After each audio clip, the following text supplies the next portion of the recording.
भारत निर्वाचन आयोग के दिशा निर्देश के क्रम में आज 4 तारीख से अगले 1 माह के लिए जो विशेष प्रगाढ़ पुनरीक्षण यानी कि स्पेशल इंटेंसिव रिवीजन या SIR,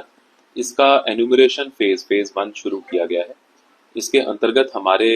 BLOs के माध्यम से जितने भी वर्तमान वोटर सूची में हमारे मतदाता हैं, उनको BLOs के द्वारा एक एन्यूमरेशन फॉर्म 2 प्रतियों में दिया जाएगा। इस एन्यूमरेशन फॉर्म पे पहले से ही हमारे वोटर्स का नाम और उनकी फोटो इत्यादि छपी होगी और कुछ सूचनाएं उनको अपनी भरनी होगी। इस फेज में किसी भी प्रकार का कोई डॉक्यूमेंट वोटर्स को नहीं देना है और ना ही BLOs को लेना है। और ये वोटर्स जब अपना फॉर्म भर के BLOs को दे देंगे तो BLOs उसको जमा कराएंगे, उसको ऑनलाइन अपनी ऐप के माध्यम से अपलोड करेंगे और उससे जो ड्राफ्ट रोल पब्लिकेशन होना है, उस ड्राफ्ट रोल पब्लिकेशन में ऐसे सभी लोग जिन्होंने अपना एन्यूमरेशन फॉर्म भरकर वापस किया है, वो उनका नाम ड्राफ्ट वोटर सूची में आएगा। जिसके बाद हमारे जो EROs हैं वो उन फॉर्म्स का सत्यापन करेंगे और यथावश्यक जो भी डॉक्यूमेंटेशन आवश्यक होगी उसके बाद सेकेंड फेज में कलेक्ट करेंगे। मैं इसमें ये बताना चाहता हूँ कि इस फेज का जो मुख्य पर्पस है वो ये है कि जितने भी हमारे मतदाता हैं उनमें से यदि कोई व्यक्ति एब्सेंट है, शिफ्टेड है, डेथ हो चुकी है उसकी या डुप्लीकेट में उसका नाम है, ऐसे लोगों को चिन्हित किया जा सके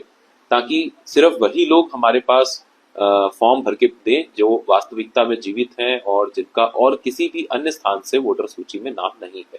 अगर किसी व्यक्ति का किन्हीं कारणों से 2 जगह वोटर सूची में नाम है भी तो उनसे यही अनुरोध है कि वो एक ही स्थान पर अपना फॉर्म भरे ताकि उनका दोबारा से डुप्लीकेशन ना हो।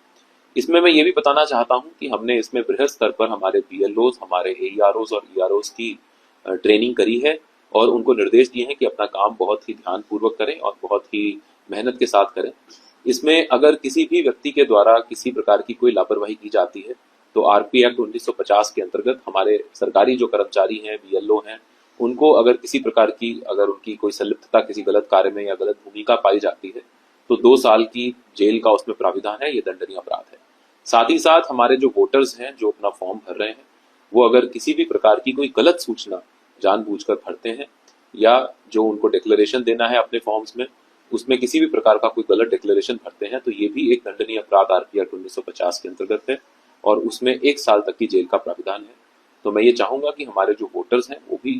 इस पूरे अभियान में हमारा साथ दें। और मैं पुनः इसको दोहराना चाहूंगा कि इस फेज में जो प्रथम फेज ये चलेगा जो आज से शुरू हो रहा है 1 माह के लिए, इसमें सिर्फ फॉर्म्स को देकर भरे हुए फॉर्म्स कलेक्ट किए जाने का कार्य किया जाएगा BLOs के द्वारा और किसी भी प्रकार का कोई अन्य कोई सपोर्टिंग डॉक्यूमेंट हमारे वोटर्स को इस फेज के दौरान नहीं देना है।